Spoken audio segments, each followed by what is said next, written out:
Yo, what's up, guys? This is D Brown with Track Headz. I'd like to welcome you to another episode of Track Headz. So, I saw this really dope question that I had that someone sent me, and it was basically asking the question, what is the difference between being in race shape or race sharpness, and the difference between like being in practice shape or practice sharpness?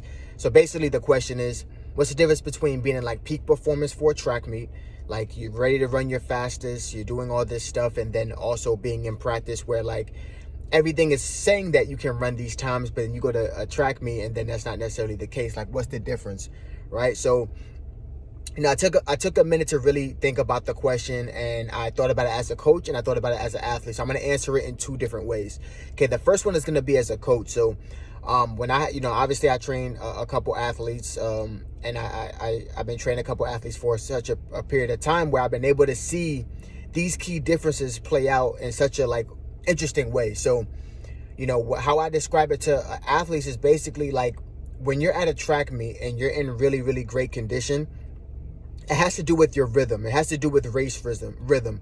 Race rhythm isn't developed in one track meet. It's not developed in two track meets. It has to be developed over the season, the course of the season. A lot of times they say like, hey, if you want to be in peak conditioning for like a great 400, you have to run the 400 like 4 to 6 times or more, right? You have people that have, in high school, they have 10 track meets throughout the whole year or more, especially if you're doing summer track. In college, they have a full course season where maybe indoor season, you have an athlete running 52 seconds. And then by the end of the season, they have that same athlete running 49 seconds or 48 seconds. And that could be for a variety of different events. Every event is different. If you're running longer distances, you might be able to get away with it a little better. If you're doing sprints, your central nervous system has to get used to the high intensity that is needed for these track meets, right? And if you parallel that or contrast that with practice where, you can be running, workouts that indicate you're in tremendous shape, right? You could be running workouts that suggest like, hey, I can run a sub 50 in a 400, or I can run 10.8 in a 100. That's my favorite one to listen to, right? It's happened to me as well, but my favorite one to listen to is like, coach, I've been doing all these practice sessions. I've been training really hard, and practice suggests that I can run a 10.6. And then they go to that track meet and run a hot 11.2, 11.3. Right? So practice and track meets are two different things. Track meets are all about the race rhythm, while practice is all about developing the factors. This is my definition, by the way. It's about developing the factors that will influence how you perform or peak performance when it comes to a track meet. I'm going to say it again. In a track meet, it's all about peak performance and race rhythm, right? Practice is about developing the factors that basically influence your race rhythm and your peak performance. So let's say, for example, we're talking about the 100, right? The 100, in a track meet, you're developing race rhythm. You're trying to get your race rhythm to go from 11.1 to 11 flat to 10.9 to 10.8. You're trying to get your race rhythm down so that you're able to enter the peak of your season at the correct time.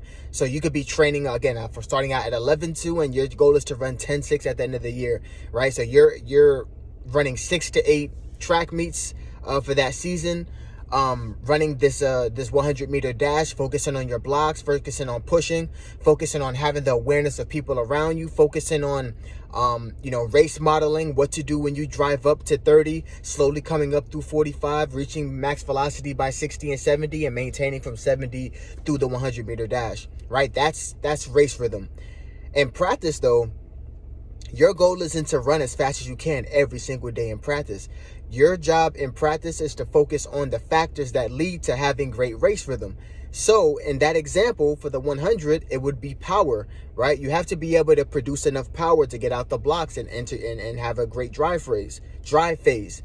Also with speed endurance, right? Maybe doing 120s and 90s and 150s and 250s and things that influence the later part of stages of the race where you have to maintain stride length, turnover, power production, all these things. It could be aspects of the weight room where you have to be strong enough for your body to hold up against the forces and all the fatiguing components of the race, right? That can be squats, that can be deadlifts, that can be the smaller core-centric exercises, the core work.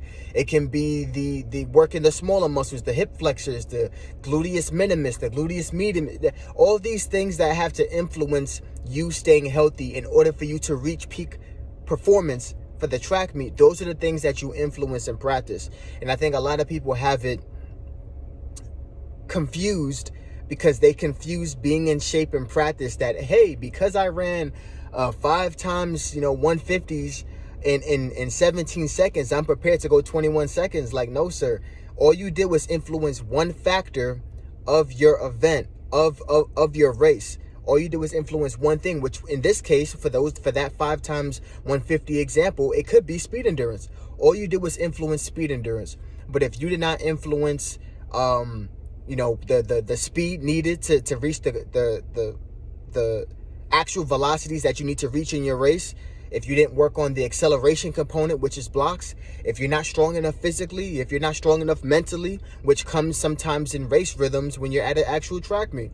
If you're not focusing on every single component and then bringing all those components along with the mindset needed to compete in your race, it's not going to happen, right? So that's the big thing that people need to realize. I'm gonna give like a real short example for me personally, and I'm gonna skedaddle and get out of here because I know y'all got things to do. But I remember when I was preparing for a 100, right?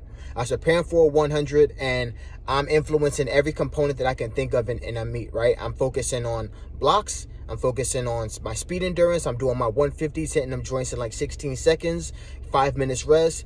I'm doing my 250s. I'm doing my max sprints, my flies. I'm doing everything needed, right? And everything is pointing towards I'm going to open up in like a 10-7, 10-6. What do you think I open up in? A 10-2. 11-2. Excuse me, 10-2 would have been crazy. I open up in an 11-2. It's my first meet of the year. I'm pissed, right? And because of that, I decided, hey, I'm just going to continue training. The thing is, though, in hindsight, maybe I was doing all the right things needed. But I think a lot of people need to understand that just because you have the formula and everything is great in practice, you still need to develop a race rhythm. And race rhythm does not come overnight. It's a rhythm. It's a rhythm that needs to be developed meet by meet by meet by meet by meet. That's why you hear the term, some people say, hey, I need to race myself into shape, right? Because you could practice all day, especially if you haven't raced in like 2 months, 2 months, 3 months, 4 months, 2 years, 3 years. Practice is only going to do so much unless you just have really, really crazy practices, but that's a high injury risk, right? You have to go to these meets and develop race rhythm. Race rhythm is more than just run this as fast as you can. You have to deal with the adrenaline. You have to deal with the people around you. If you're running the 100, you can't simulate a starting block start with a 10-2 on your right, a 10-6 on your left, and vice versa. This left, right. You can't simulate that in practice.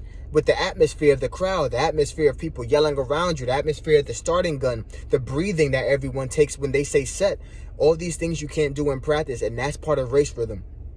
And again, that's a very, very, very big difference. So key thing, I don't think a lot of people are talking about this, the biggest differences between a track meet, a race, a place where you're trying to reach your peak performance versus practice. Very big differences, but if you can get the practice right, all you have to do is do the reps to get the race rhythm right, and you'll be in a good situation. So I just want to go and cover that real quick. I hope you guys understood what I meant, and if not, ask me some questions in the comments below. If you have any more questions, put them in a comment below. If you haven't subscribed yet, subscribe to the channel. The channel is growing, and we're in a real good situation. So this is D Brown with Track Headz. I want to thank you guys for watching. Peace.